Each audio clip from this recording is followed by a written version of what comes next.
This is the Asus B350 Prime Plus. It's a pretty interesting motherboard. Sits at a pretty low price point when it comes to AM4 motherboards, obviously Ryzen compatible motherboards. And I've been testing this a lot in the last couple of days, especially thanks to the 1600 and 1400 review, which if you haven't checked that out, feel free to take a look at the cards up above for it. But let's get into this board. A quick tour around the board will reveal the AM4 socket in the center, which actually uses the standard AM4 mounting hardware, unlike the Asus Crosshair Hero 6, which is a bit of a higher end board certainly, and obviously this one requires an AM4 compatible cooler to use this board with. You'll also need some DDR4 RAM as well, as it does sport 4 DDR4 DIMM slots just to the right of the socket as per usual. Just above the socket you find two of the three and only three fan headers. They are all three of them 4-pin PWM fan headers, but there are only two at the top and then one just below the socket to the left hand side next to the RGB header, which really only is there for the use for the sort of Wraith Spire LED cooler,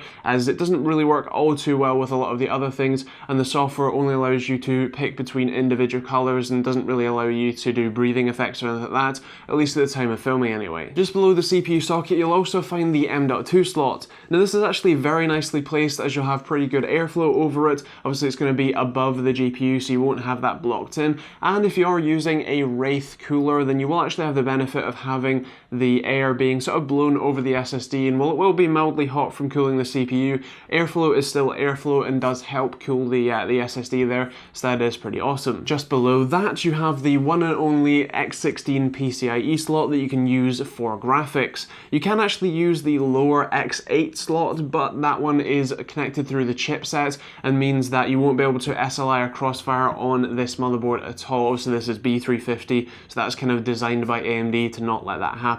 You do also have two legacy PCI non-express connections, so if you really have some old school stuff that you want to be working on Ryzen, then thanks to the AS Media controller that sits in the center of all of them, you can actually make that happen. On the right hand side of the board you'll find two right-angled SATA ports. These ones you may think are the best ones to use, as they're right-angled and right where normal SATA ports would sit on any other motherboard, but I would make it clear that if you're using the M.2 slot, those two SATA ports are the only two SATA ports that are disabled, so do bear that in mind if you are trying to use an M.2 SSD with this system or with this board, and obviously using some other hard drives or SSDs connected via those SATA ports, that won't work. You have to use the four upright SATA ports at the bottom, which are actually really rather far away from where you would normally have SATA cables, although I suppose if you're building this into your own system and starting from scratch then it probably won't matter too much. Along the bottom of the board you have the USB 3 header, which again, a strange placement for a lot of people, especially for someone like me who just switches out motherboards,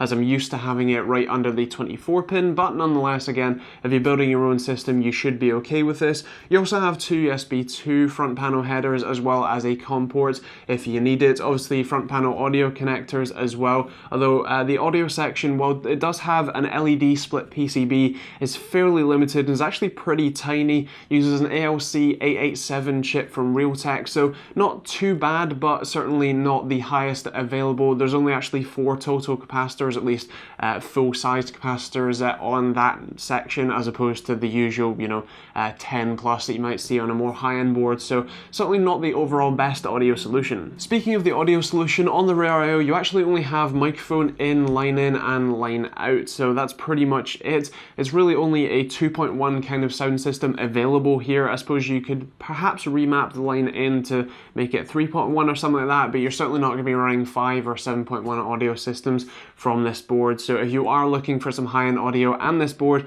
you will need an external amp and DAC combo. Otherwise, the other thing to mention is that you do still have USB 3.0, I believe 3.1, but no Type-C available here. There is also some display outputs including VGA, DVI and HDMI for the upcoming Raven Ridge APU, so if you do pick one of these boards up at that time, then hello, welcome to the future, and otherwise let me know how you're finding it, and also a few of USB 2 ports as well. The BIOS on the board is something that is being regularly updated, and a lot of features have been added over the last couple days and weeks since I've had the board, so do bear that in mind, and this may not be a complete overall review of the BIOS specifically, as features may be added after I finish making this video, but nonetheless it is still pretty comprehensive. Overclocking on the board is pretty nice. It's not quite as good as say the Crosshair Hero 6, as that one has a bit of a better BIOS and a little bit more functionality in terms of overclocking, overclocking, but this one is still pretty good too. One of the best things about the BIOS when overclocking is the DLCP profiles. You can basically pick the profile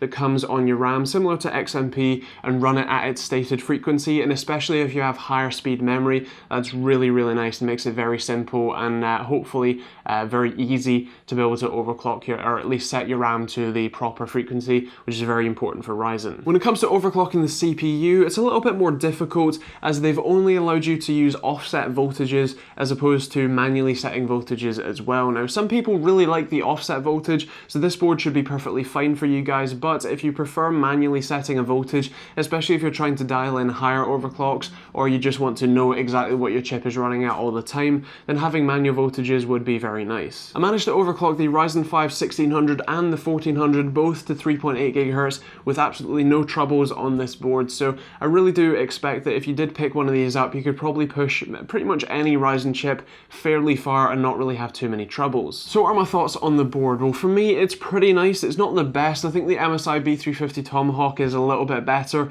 although of course that board does come in at a slightly higher price point. The fact that this only has 3 fan headers is pretty annoying for a lot of people who will have multiple fans, maybe even using a closed loop water cooler with 2 fans, so that takes up the top 2, especially for the pump, and then the 2 fans with a splitter already, and then you have 1 case fan in the back, and that's it. That's all of your fan headers occupied, and you need to pick up a fan splitter or something like that to be able to actually make use of front fans or bottom fans or really anything else, so that is a little bit annoying. Also, the Sata ports being only right angled, the ones that will turn off if you use the M.2 SSD, that one's also a little bit annoying. I would like to see the normal Sata ports right angled and in the normal position.